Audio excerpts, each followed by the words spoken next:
Hey everybody, welcome to Brewing with Mr.Beer. My name is Robert. This is Ashley. Hi. Brewing up another batch today of an awesome Mr.Beer refill. We are brewing our Canadian Blonde standard refill with the booster. It's going to be super awesome and fun. We have already sanitized our stuff. We sanitized our keg. We got our utensils in our sanitizing solution here. If you are unsure how to sanitize or not sure what we did, just check out this short video real quick of the process so you can get a quick overview of how it's done. Alright, so sanitizing, we already got our 1 gallon of water in here, filled up about halfway, that 4-liter mark on the back. Basically, you're going to use half the packet of your no-rinse cleanser. You save the other half for bottling. So we're going to pour in approximately half. It's a rough guess. Fold that up, put it away for later, and you want to mix this until it's dissolved. Pretty easy to mix up, especially if your water is room temperature. Alright, once it's mixed, we're going to put our spoon in there. We're going to throw our lid on, and we're going to shake it around to make sure it touches the entire surface of the keg. You're going to want to go upside down. It will leak out of the top because of the notches in there, so you can see it leak in there.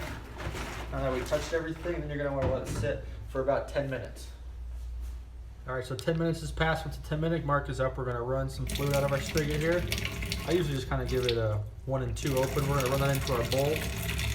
That's where we're going to keep all of our utensils. Then we're going to give it one more shake around just to make sure it's good. Alright, so we got that. Then the solution here, we're going to want to put it into our bowl, which will be used to sanitize all of our utensils. So we're going to dump that in there.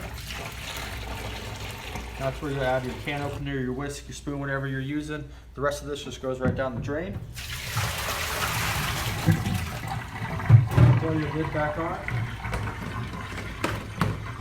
Now you're ready to get brewing. Alright, so that's how you sanitize. We're all done. Let's get to brewing. Alright, today we're making the Canadian Blonde. So first step is we're going to go over and put 4 cups of water into our pot. We are using RO water here. We got it hooked up to the filter system. You can use spring water, filtered through your Brita, whatever you can use. Use it. Just don't use like dirty water. Yes. That won't do anything. Probably water from your toilet is not the best choice. No. Alright. And because this is a standard refill, we're going to add our boosters to the cool water first. Believe it or not, booster dissolves a lot more easily in cool water than it does in warm water. And depending on where you got your can from, you may or may not have boosters. If you bought it from Mr.Beer.com, you will have a booster. It's got the center refill. If you bought it from somewhere else, you will not. Just one of the cool things about buying from Mr. Beer, you get some extra stuff. What does the booster do, Ashley, when you let us know what it does with beer? So booster primarily serves to boost the alcohol volume in your refill can. So each of these gold packets, they're about 6 ounces a piece. Each of them provides about 0.5% in boost in alcohol volume. Now, because this isn't cane sugar, it is corn solid derived, it will not affect the flavor of your beer. And because it is not fully fermentable, it will help to maintain some of your head retention and not change the body of your beer too much. Let's see here.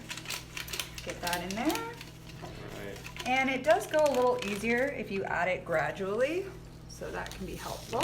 Thank you, Robert. But if you're like me and patience is not really a virtue, then you may add it all at once, and that's okay. You just have to stir for a bit longer. And while everybody else watches you stir, they can just hang out and drink beer. Yeah, please do. Be my guest. The best part about brewing is drinking beer while you're brewing. It's beer inception. All right, we're just gonna get that all dissolved as best we can. Yep, so we got that mixing up. Basically what we're doing, we're going to get that all mixed up, then we're going to bring our water to a boil, and then we'll get brewing more from there. Alright, so we got our water to a boil. We are going to shut the heat off, take the pot off the heat. Very important to do this. Be very careful when you do it, not to burn yourself. Yes, please don't burn yourself. We are professionals at making beer. That's about it.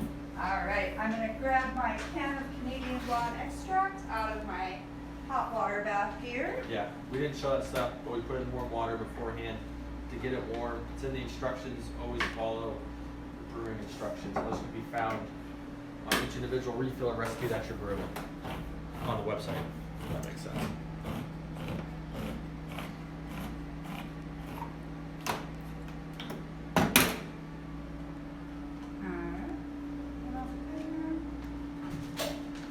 All right, so now we have our silicone spatula, very helpful.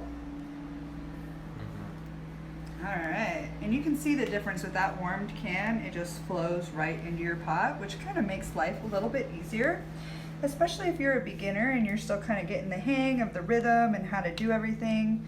I find it can be very helpful just to have that little added step of making sure that your extract is warm so it comes out of the can easily.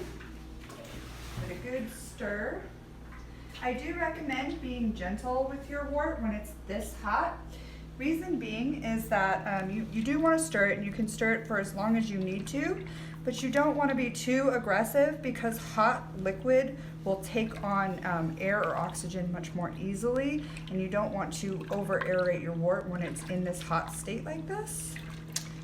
Pro tip. Pro tip. Little pro tip. I did not know that.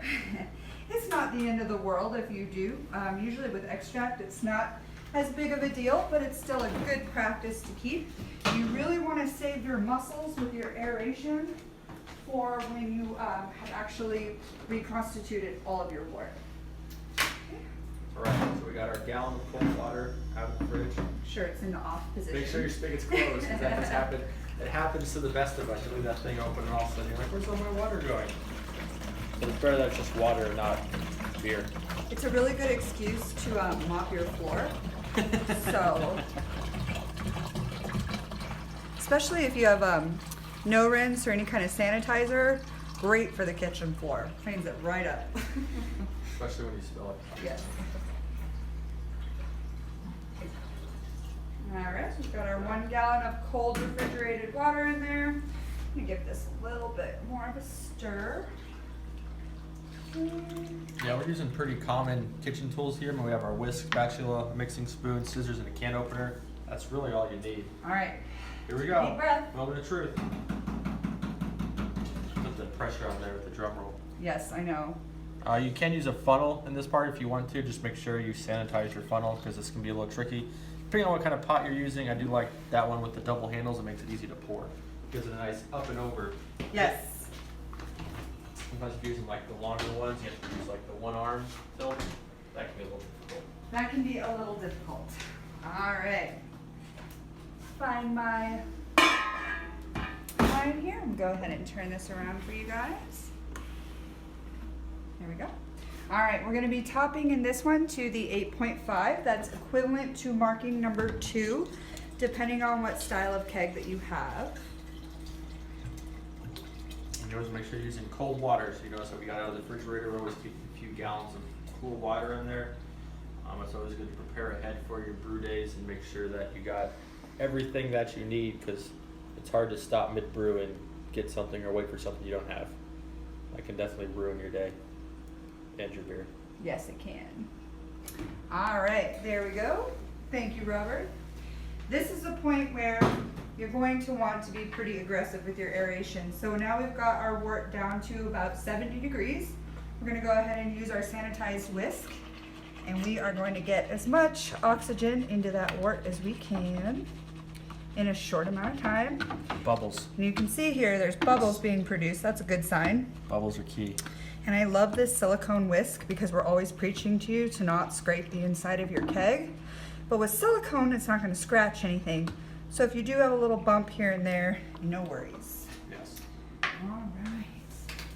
And now one of the most important parts, because you can't have beer without yeast. That's very true. Go ahead and open up our yeast. And just sprinkle right over the top there.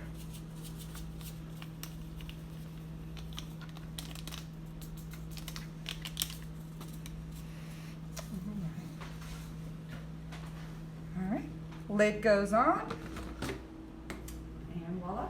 That's it. Easy. Canadian Blonde. Yes, that was our Canadian Blonde standard refill with the booster. Hope you guys enjoyed watching us brew this. We'll be doing a lot more of these. Make sure to check out all the other cans. Eventually they'll be coming out. Robert, that's Ashley. Thanks again. Cheers, guys. Cheers.